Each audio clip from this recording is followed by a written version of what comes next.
Hello, hello les amis, coucou, c'est Joe Yuko. J'espère que vous allez bien et que votre semaine se passe bien. Quant à moi, je suis sur nos tabous et c'est forcément le pire. Aujourd'hui, je viens parler avec vous, je vais avoir un échange de cœur à cœur avec vous. Pas les autres cœur à cœur d'habitude, mais aujourd'hui, c'est vraiment de cœur à cœur. Vous allez m'excuser d'avance si la vidéo va être un peu longue, mais c'est parce que voilà, le sujet, il en vaut vraiment la peine. Et aujourd'hui, le sujet, c'est l'individuation. Je voulais vous parler d'individuation parce que c'est quelque chose que j'évoque souvent dans dans les échanges, dans les partages, les biais et tout ça. Mais aujourd'hui, je voulais qu'on consacre un biais, un sujet, un truc spécial à ce mot parce que ça en vaut la peine. Parce que c'est quelque chose, c'est un mot qui n'est pas encore vulgarisé, on n'entend pas partout et tout ça. Mais voilà, je voulais qu'on en parle de façon terre à terre, de façon simple et voilà, en vous apportant mon témoignage de ce que moi j'ai vécu, de ce que j'ai compris de cette notion, en fait. Donc, la première fois que je suis rentrée en contact avec ce mot, c'était par le biais du docteur Chabot, François Chabot. Je vais vous mettre le lien en bas et de David. C'est un mec qui a il a eu plusieurs chaînes. Là, aujourd'hui, la chaîne sur laquelle on peut le trouver, c'est Haute Attitude. Direct Haute Attitude, quelque chose comme ça. Je vous mettrai le lien de toute façon. Ces deux personnes, je ne cesserai jamais de les remercier parce que ils m'ont ouvert l'esprit d'une façon qui est énorme. Parce qu'avant, je ne connaissais pas ce qu'on appelait le ternaire, le binaire. Tout ça, c'était un peu mélangé. L'individuation, tout ça, c'était un petit peu mélangé. Mais grâce à eux, j'ai pu faire le petit chemin et j'ai un petit peu intégré la chose, j'ai vécu la chose. Ce n'était plus abstrait comme on dit, mais voilà, j'en ai fait vraiment l'expérience. Et l'expérience, beaucoup d'entre nous le font l'expérience d'individuation sans savoir que c'est ça. Donc pour ça, je leur dis déjà merci et je vous dis aussi merci à vous d'avoir toujours été là, de m'avoir soutenu parce que voilà, on ne se doute pas de ce que ça peut être quand quelqu'un est un petit peu comme ça dans le brouillard. Et aujourd'hui, je comprends exactement ce que je vivais en venant partager ici avec vous. Parce qu'à la base, quand j'ai pensé nos tabous, franchement, je voulais échanger, je voulais partager. J'avais pas une trame, un truc genre, qu'est-ce que je vais dire, je vais faire ça. J'avais pas de trame. J'avais juste un objectif, celui de partager, celui d'échanger et celui d'apporter un plus. Donc je crois que voilà, je tendais déjà vers l'individuation, mais je ne le savais pas encore. Je le vivais déjà, mais je ne le savais pas encore. Et quand je regarde même un petit peu les partages qu'on a fait, que j'ai fait avec vous, les échanges, tout converge vers un même point. Parce qu'on a échangé, entre autres, sur la peur, qui était un sujet important pour moi. On a parlé des doutes, on a parlé de la culpabilité malsaine qui est très importante. On a parlé de la colère, on a parlé de la connaissance et de la reconnaissance de soi. On a parlé de l'amour de nous-mêmes, des autres aussi. On a parlé de nos émotions, de nos pensées et de ce qu'on croyait bon ou pas. Bon, on n'a pas encore fait le mal, le bien, mais voilà, ça va venir aussi parce que c'est très important. On a parlé du fait de l'importance de s'émanciper face au groupe, face aux anciennes générations, aux secrets de famille et de toute leur mémoire karmique. Quand on regarde, tout converge finalement au même point.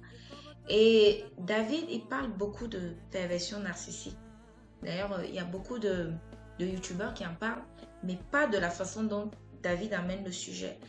Quand moi j'ai connu David, il parlait de son expérience à lui et de la façon dont comment il s'était extrait de la perversion.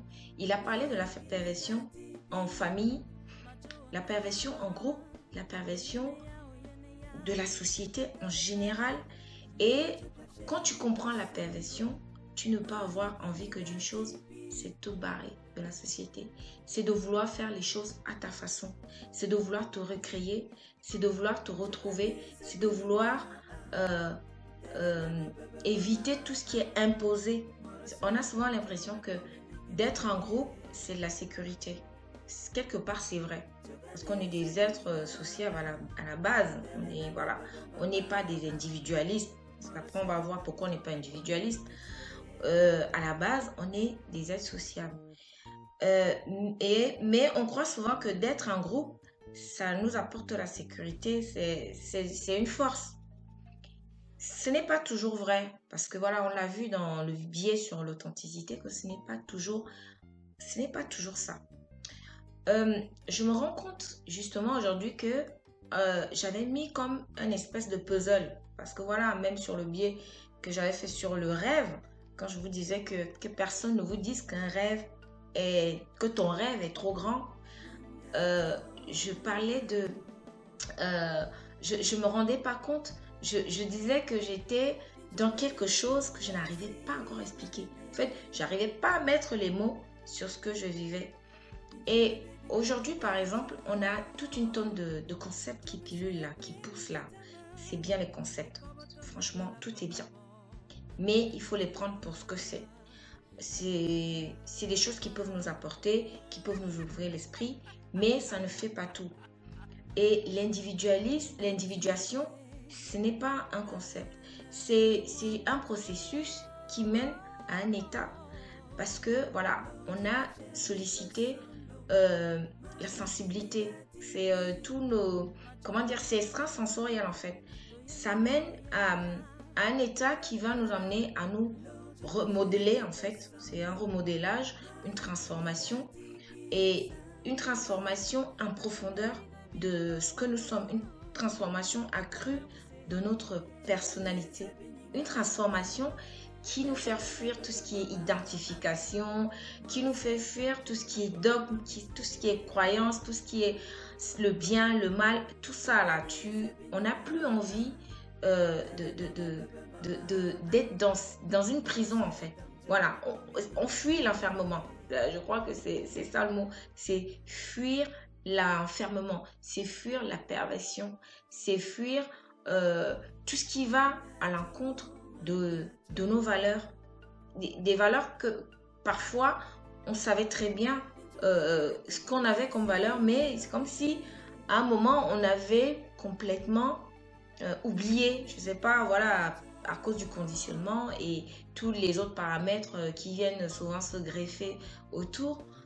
Et à un moment, on se dit non, j'ai envie d'être moi, j'ai envie de me retrouver avec moi-même, j'ai envie de me recréer, tout simplement. Et dans ce processus de transformation, on cherche l'équilibre, on cherche l'harmonie et on ne comprend pas toutes les atrocités qui sont faites sur l'être par l'être, qu'il soit animal, qu'il soit végétal, qu'il soit minéral. On ne comprend pas pourquoi toutes ces choses sont faites toutes ces choses que les êtres humains font aux autres êtres en fait. Je me rappelle aussi qu'on avait évoqué ici même la culpabilité malsaine. Vous vous rappelez cette culpabilité qui nous empêche d'avancer, cette culpabilité qui est un enfermement mais qui ne dit pas son nom. C'est quelque chose qui empêche l'homme de s'émanciper à un point on ne peut même pas imaginer parce que on est pris dans la dualité, on est pris dans le binaire, on est voilà, pris entre le mal, le bien. Et dès tout petit, on nous parle de ça. Ça c'est bien, ça c'est pas bien, ça c'est mal. On ne nous apprend pas à nuancer, à vraiment se dire, ok, bon, si j'ai fait, bon, peut-être que, bah, il y a peut-être des paramètres, des choses qui sont... Non, on ne nous apprend pas ça.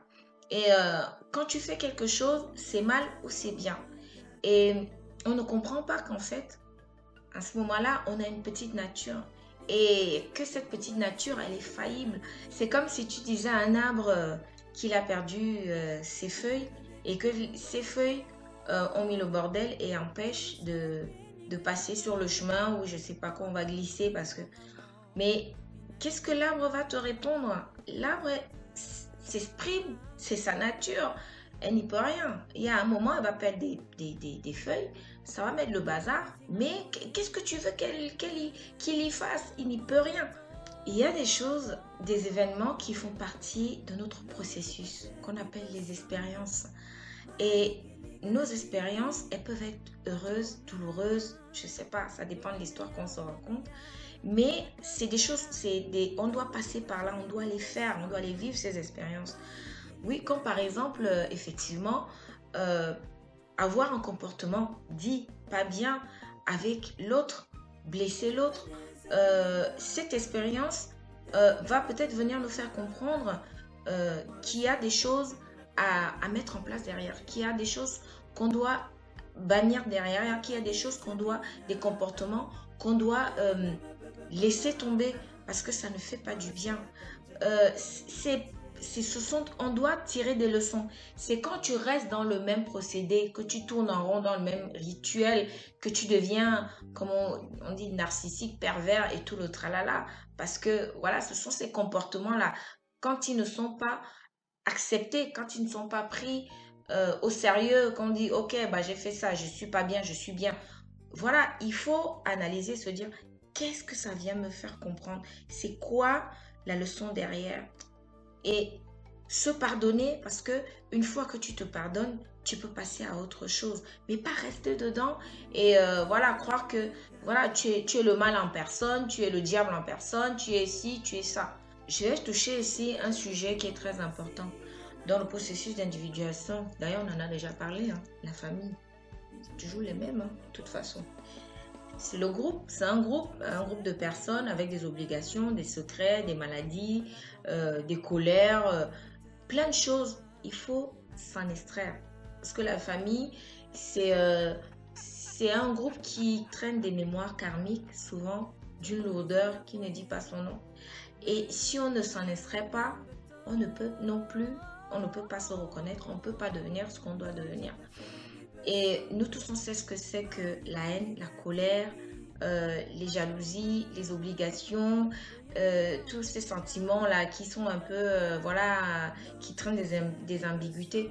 Ça ne peut apporter que des choses malsaines.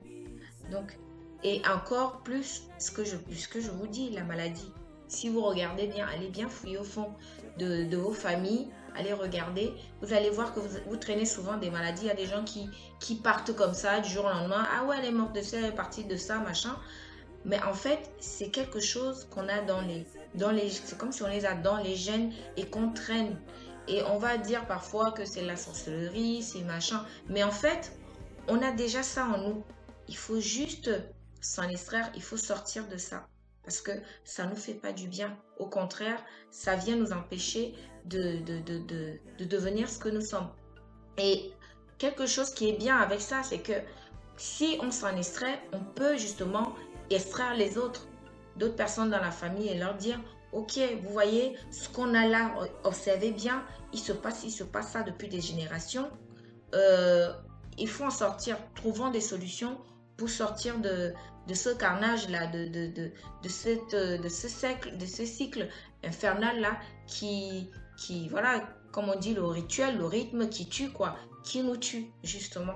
Je peux affirmer aujourd'hui qu'avec la sensibilité accrue qu'on a quand on est dans le processus d'individuation, on voit les choses beaucoup plus en grand.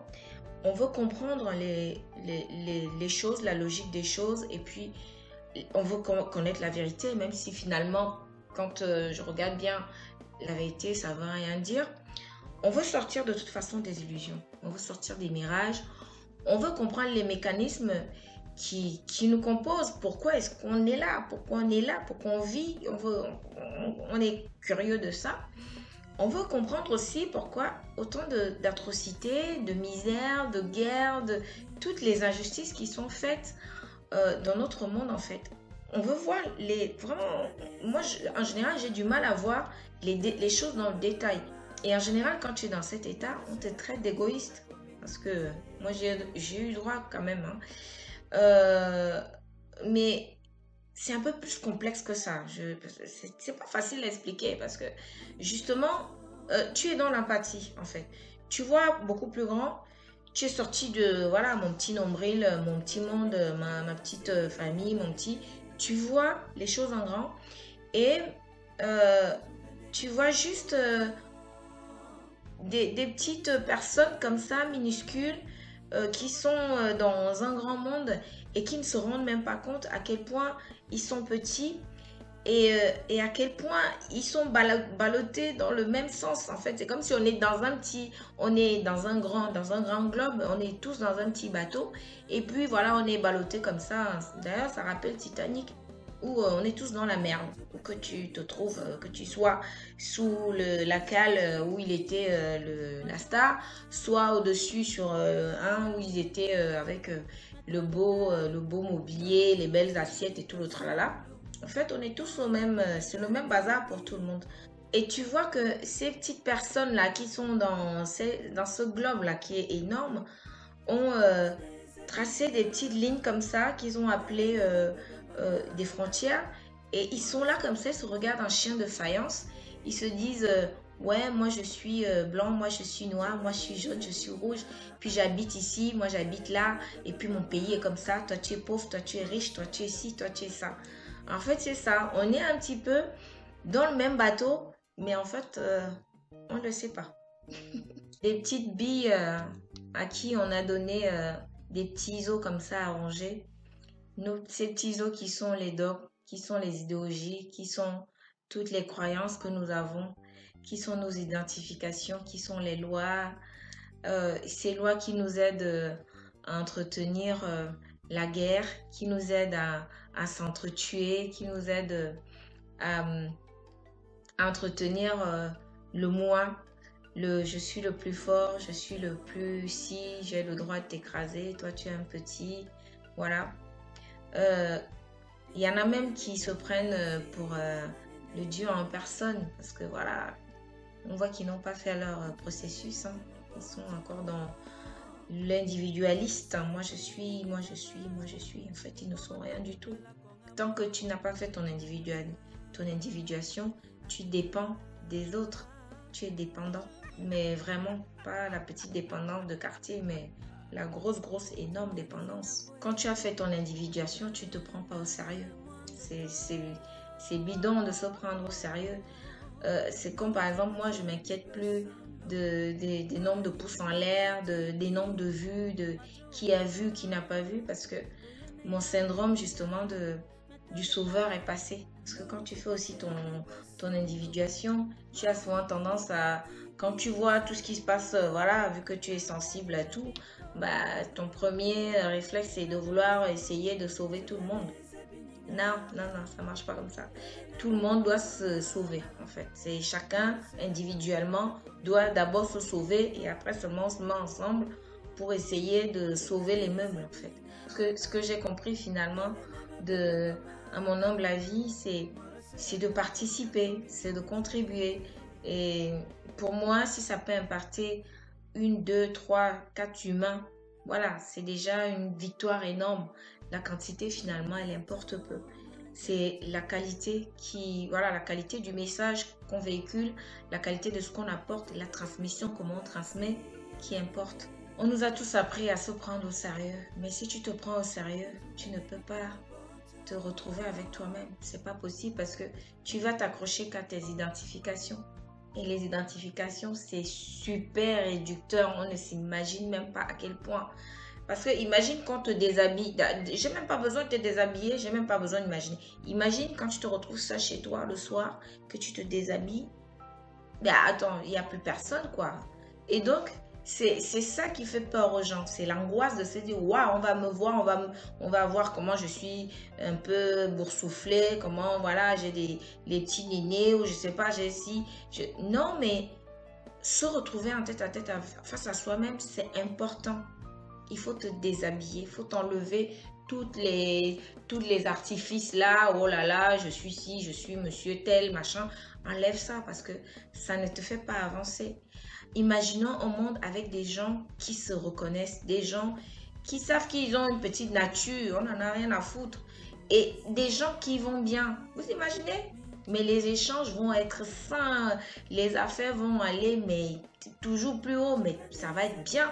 Au lieu de toujours vouloir manipuler, séquestrer, enturber, détourner, faire les malins, je sais pas, et ceux qui font les malins, ils croient que on ne voit pas qu'ils font les malins, mais c'est voilà, c'est un peu bête parce que bon, Il faut reconnaître sa nature parce que elle, de toute façon, elle ne ment jamais. Elle reprend toujours quoi? Ses droits. Et en parlant de petite nature, l'autre jour, là, il n'y a pas longtemps, là, sur nos tabous ici, là, on a parlé de, de l'authenticité. Quand tu es dans le processus d'individuation, tu ne peux rentrer que dans l'authenticité. Tu ne peux rentrer que dans ta nature. Tu ne peux manifester que ta conscience, l'identité de ta conscience. Et dire, je ne suis pas cette petite carte d'identité, là, ce petit papier matériel que j'ai fait à la préfecture. Ça ne me représente pas du tout.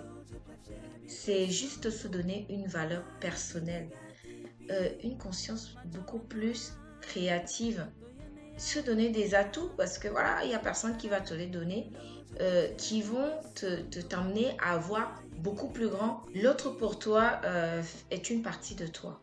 Où qu'il se trouve, on a dit, qu'il soit en Asie, en Afrique ou je sais pas où, c'est une partie de toi. Et donc, puisque tu es dans l'empathie et que tu le ressens, tu sais que si tu commets un acte ici où que tu te trouves, cet acte aura forcément des répercussions n'importe où, qu'il soit bien, qu'il soit pas bien. Cet acte-là va avoir des répercussions sur le monde. L'individuation, c'est la responsabilité. Parce que ça nous appelle à voir nos démons tels qu'ils sont. Parce qu'en général, qu'est-ce qu'on fait? On va regarder les démons des autres. C'est mieux au lieu de se regarder. Parce que ça rassure. Avec l'individuation, on ne peut pas tricher. C'est tu regardes les choses en face avec lucidité ou rien.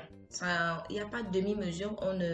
On négocie pas avec ça. C'est comme ça et pas autrement. Et n'allez voir que ce qui se passe chez le voisin, ça ne change rien. Au contraire, ça va même envenimer les choses avec nos relations. Donc, certains qui ont une conscience plus élargie vont comprendre la souffrance, vont comprendre ta souffrance. Ils vont se dire, oui, elle n'est pas bien, c'est pour ça qu'elle vient nous provoquer. Mais ne crois pas que tu vas aller provoquer quelqu'un, tu vas rentrer dans la méchanceté, dans tout ce qui est manipulation et tout ça. Et qu'on ne va pas voir qu'en fait, c'est parce que tu veux camoufler ce que tu ressens au fond de toi.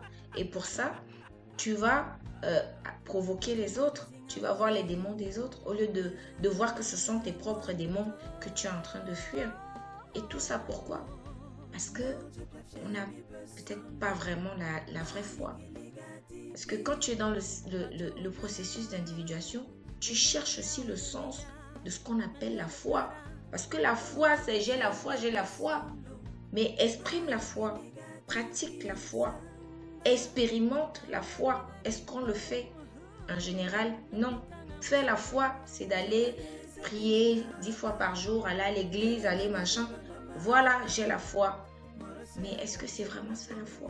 Parce que si ça reste dans la croyance, parce que parfois on dit que oui, j'ai la foi, mais en fait on est dans la croyance, tu peux croire à n'importe quoi.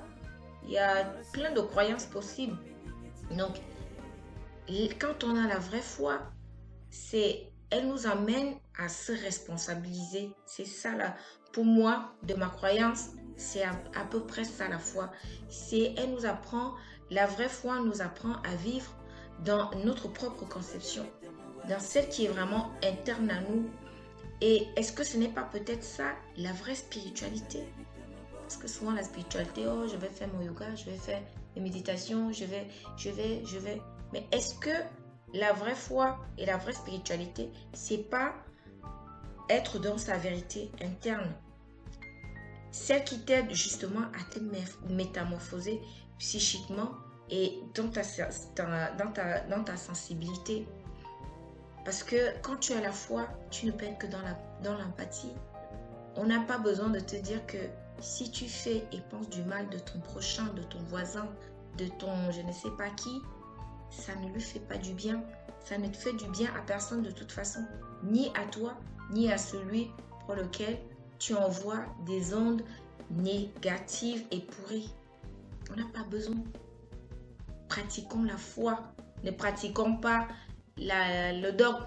Pratiquons la foi. Expérimentons la foi à l'intérieur de nous.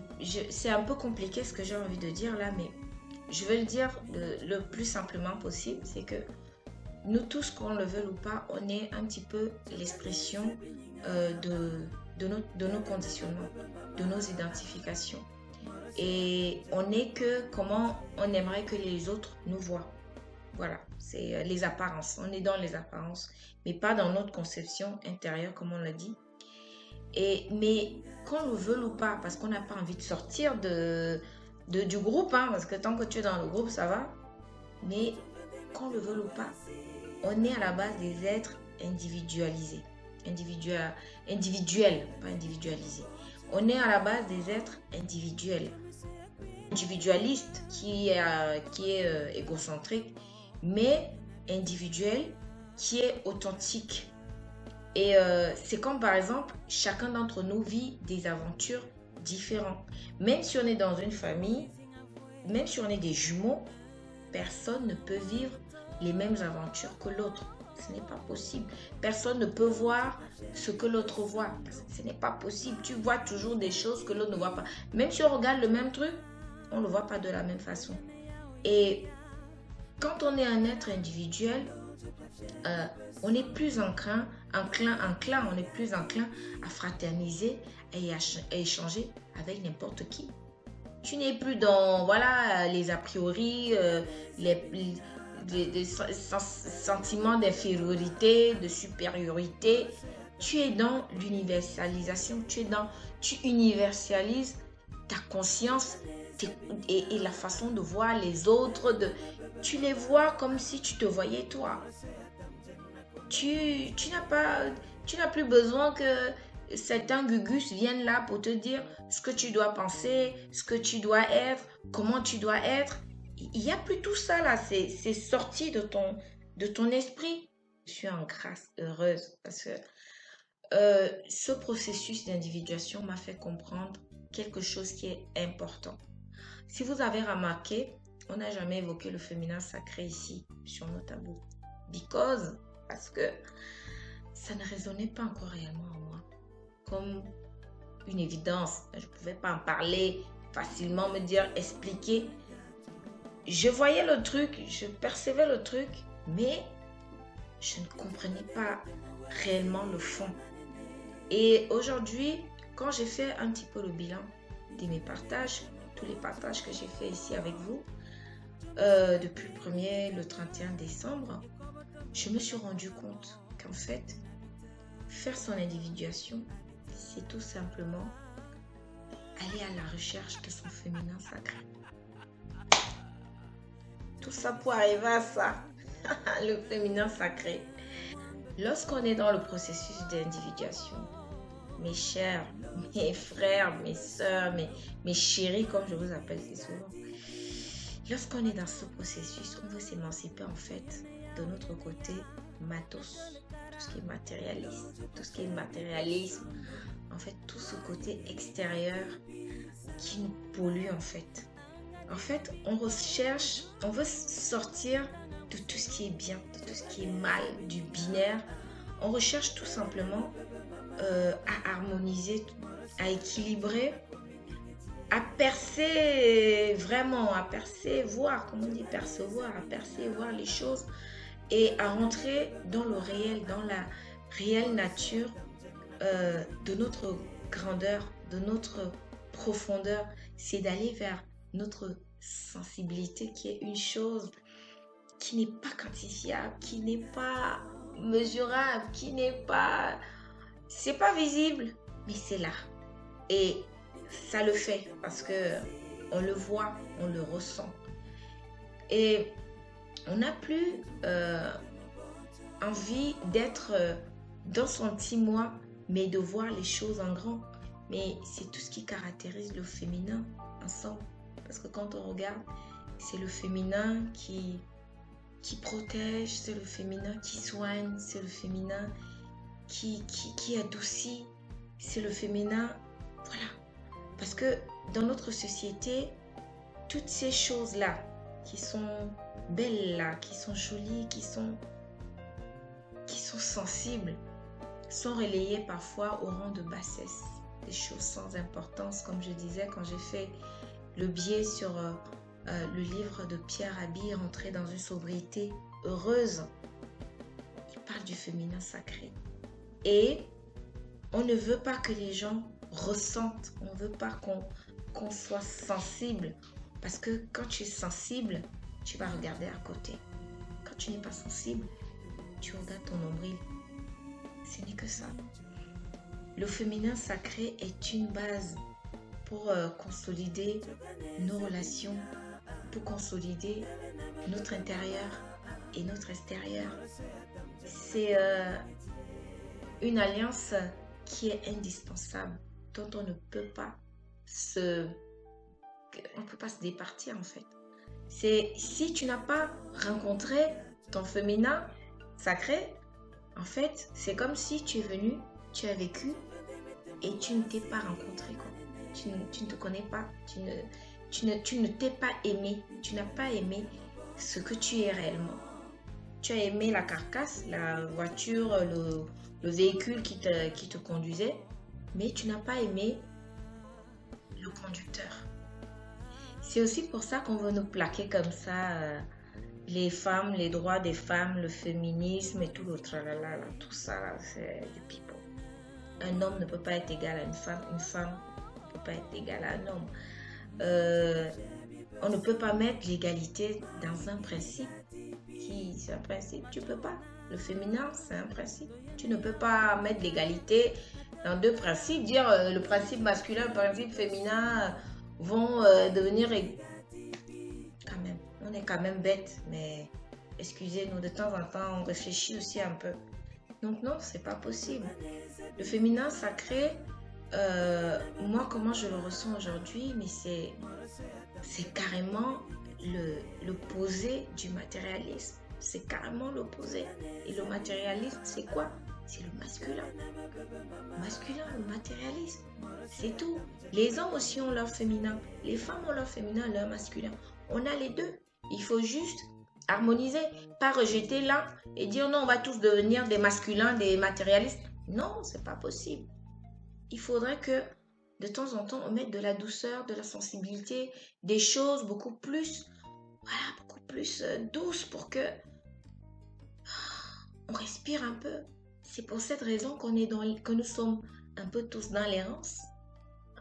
Tu viens au processus d'individuation comment? Parce que tu étais dans l'errance, tu te cherchais un peu, tu savais pas trop qui tu étais, pourquoi, machin. On est tous dans l'errance pour ça. Parce qu'on nous éduque d'abord à considérer la matérialité à notre propre intégrité intérieure. On ausculte cette part de nous qui plus tard, de toute façon, elle revient toujours au galop. On a dit que la nature reprend toujours ses droits. Ça, l'homme, il faut qu'il s'y fasse. On n'y peut rien avec ça. Et ça va toujours être ça. Et si je comprends bien, toute cette bataille, tout ce processus d'individuation que j'ai vécu, c'était tout simplement pour que je puisse laisser place à mon féminin sacré de s'exprimer, laisser place à ma sensibilité, d'enlever les peurs, les doutes, la culpabilité, tout ça, d'enlever ça, de se pardonner, de s'aimer. En fait, c'était ça.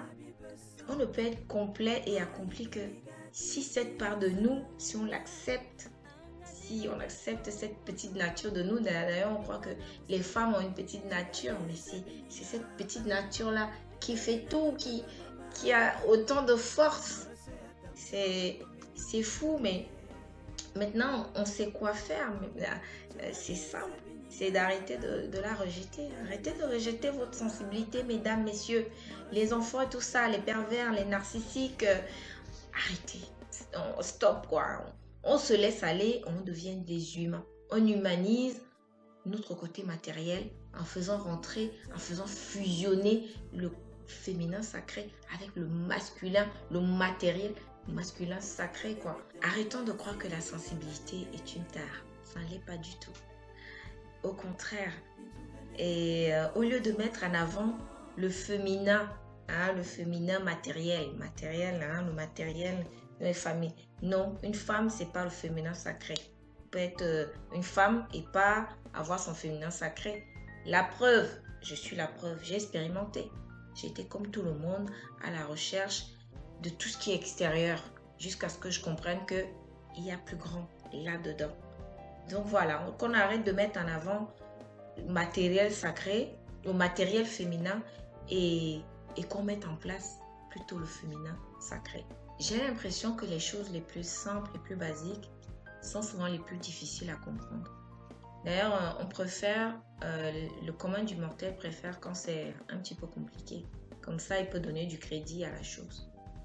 Par exemple, quand on nous fait croire que la prison, c'est quand tu es enfermé dans une pièce avec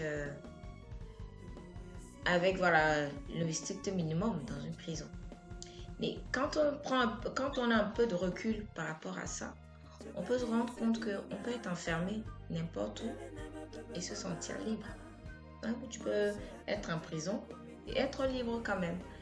Parce que d'ailleurs, on est tous enfermés dans des boîtes du matin au soir. Dans ta boîte, à la boîte, parce qu'on travaille dans des boîtes, dans ta boîte en boîte quand tu vas danser, dans ta maison qui est une boîte, dans ta boîte quand tu es un peu quick. Et donc, en général, si on regarde bien finalement, est-ce qu'on est vraiment libre? Point d'interrogation. Est-ce que la liberté, ce n'est pas finalement de pouvoir s'extraire de toutes les prisons psychiques dans lesquelles on est enfermé? De s'extraire de tous ces rituels, de tous ces timings, de toutes ces choses qu'on réalise souvent parfois sans vraiment y mettre de la conscience, sans vraiment y mettre de la joie.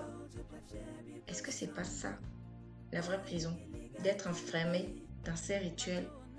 Des rituels que parfois, on ne comprend même pas pourquoi. Parce que quand on arrive au monde, on te dit tu fais ça, tu fais ça, tu fais ça. Et toi, comme un petit robot, tu fais aussi.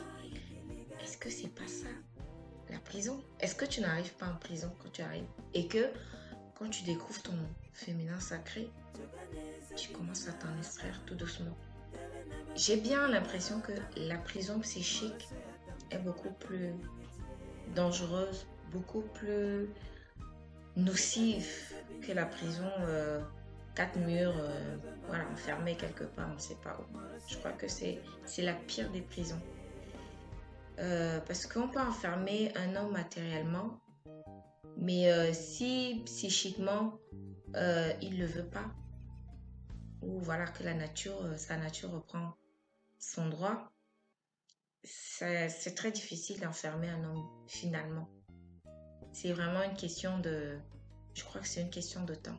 La liberté, cette chose que je vous appelle à expérimenter. Chacun d'entre vous doit expérimenter ça parce que c'est magique. Moi, j'expérimente. J'ai pris la décision de me prendre en main dans tout ce que je fais. La vie n'est pas rose, la vie n'est pas forcément plus belle. Ça n'a pas beaucoup changé, ça n'a rien changé de toute façon. Au contraire, parce que plus on est lucide, plus les choses sont compliquées.